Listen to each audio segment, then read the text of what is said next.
Kalian pernah nggak sih mikir, kok bisa ya TikTok itu kayak bisa baca pikiran kita? Nyajiin satu video, terus video lainnya, yang bikin kita nggak bisa berhenti nge-scroll. Nah, hari ini kita bakal bedah sihir di balik algoritma yang udah mengubah dunia ini. Yuk kita mulai. Oke, jadi ini dia pertanyaan besarnya. Gimana caranya halaman For You page atau FYP itu bisa terasa personal banget, kayak bener-bener dibuat cuma buat kamu seorang? Jawabannya, ada di satu inovasi super jenius yang bikin TikTok beda dari yang lain. Kita mulai dari lapisan pertamanya ya. Inti dari semua ini adalah mesin rekomendasinya yang revolusioner. Sebuah algoritma yang hebatnya sama sekali nggak peduli siapa teman-temanmu. Coba deh lihat perbandingan ini. Disinilah letak perbedaannya yang paling fundamental. Platform lama kayak Facebook itu dibangun di atas grafik sosial. Kamu lihat konten dari orang yang kamu kenal. TikTok benar-benar ngebalikin keadaan dengan grafik konten. Aplikasi ini nggak peduli siapa yang bikin video. Yang penting cuma satu. Kira-kira kamu bakal suka nggak sama kontennya? Ini kan revolusioner banget. Terus gimana caranya si algoritma ini belajar? Prosesnya tuh kelihatannya simple, tapi wah kuat banget. Tiap kali kamu nonton video, bahkan cuma beberapa detik, itu dihitung. Kamu nonton ulang, kamu kasih like, kamu share, itu semua sinyal. Semua data kecil ini dipakai buat terus-menerus memperbaiki gambaran tentang apa yang kamu suka. Dan hasilnya, wow, luar biasa. Seperti yang digambarkan di sini, satu video iseng dari HP seseorang tiba-tiba aja bisa viral. Kenapa? Karena di TikTok konten itu dinilai murni dari seberapa menarik dia. Jadi, kreator yang followernya 0 pun bisa dapat jutaan views dalam semalam. Di sini, yang jadi raja itu ya kontennya. Oke, tapi dari mana sih datangnya platform sefenomenal ini? TikTok itu nggak muncul gitu aja dari langit loh. Di balik kelahirannya, ada taruhan gede-gedean senilai $1 miliar. Jadi gini, sebelum ada TikTok, ada yang namanya Musical.ly. Nah, aplikasi ini tuh populer banget di kalangan anak muda Amerika, khususnya buat video-video lip sync. Penggunanya udah banyak banget dan setia pula. Timeline ini nunjukin banget langkah-langkah jenius mereka. Di 2017, raksasa teknologi dari Tiongkok, ByteDance, ngelihat potensi besar di Musical.ly dan langsung dibeli. Nah, di 2018, mereka ngelakuin langkah paling penting. Basis pengguna Musical.ly digabungin sama teknologi algoritma mereka yang super canggih. Dan hasilnya, ya, lahirlah TikTok yang kita kenal sekarang, siap buat menggebrak dunia. Nah, ini poin yang paling penting nih. ByteDance itu bukan cuma sekedar beli aplikasi, mereka mengubah total DNA-nya. Dari yang tadinya cuma buat lip sync, TikTok diubah jadi semacam kanvas raksasa buat semua jenis kreativitas. Mau komedi, edukasi, nari, apa aja bisa.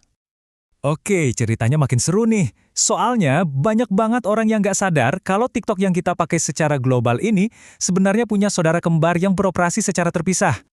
Di Tiongkok, aplikasi ini namanya Douyin. Kelihatannya sih mirip ya, tapi sebenarnya ini dua dunia yang beda banget. Coba lihat tabel ini. Douyin itu fokus banget ke e-commerce. Kamu bisa langsung belanja dari video, terus kontennya juga diatur ketat sama pemerintah Tiongkok, dan datanya disimpan di server lokal. Nah, kalau TikTok yang global, servernya internasional, dan aturannya ngikutin hukum privasi data di masing-masing negara. Pemisahan ini nih, yang penting banget buat kita pahami. Ini strategi yang brilian banget dari ByteDance. Mereka bisa menaklukkan pasar Tiongkok yang super kompleks pakai Douyin, tapi di saat yang sama, mereka juga bisa ekspansi ke seluruh dunia pakai TikTok tanpa harus kebentur regulasi yang sama. Cerdas kan? Nah, sekarang kita masuk ke inti kekuatan TikTok yang sebenarnya, yaitu dampaknya yang luar biasa banget ke perilaku dan budaya kita. Kenapa sih aplikasi ini bikin nagih banget? Coba lihat angka ini, 95. Itu adalah jumlah menit rata-rata yang dihabiskan satu orang di TikTok setiap hari. Bayangin aja, itu lebih dari 1,5 jam loh. Angka ini jauh banget di atas platform media sosial lainnya. Jadi, apa sih yang bikin kita nggak bisa berhenti scroll? Ini dia penjelasan dari sisi psikologinya. Jadi, setiap kali kamu lihat video yang kamu suka, otak kamu ngeluarin sedikit dopamin. Itu zat kimia yang bikin kita ngerasa seneng, kayak pas makan makanan enak. Nah, karena FYP itu jago banget nyodorin video yang pas buat kamu, otak kamu jadi terus-terusan dapat hadiah kecil ini. Akhirnya, jadi semacam lingkaran setan yang bikin jari kita susah banget buat berhenti nge-scroll. Dampaknya ke budaya, wah, gede banget. Lagu-lagu jadul bisa tiba-tiba jadi nomor 1 di dunia gara-gara viral di TikTok. Industri musik sekarang mau nggak mau harus ngikutin apa yang lagi tren di TikTok. Dan dari sini, lahirlah gelombang baru selebriti internet yang karirnya dibangun 100% dari aplikasi ini. Oke, terakhir, mari kita intip siapa sih dalang di balik semua ini? Karena di balik setiap video viral dan tren yang mendunia, ada satu perusahaan raksasa yang jadi mesinnya.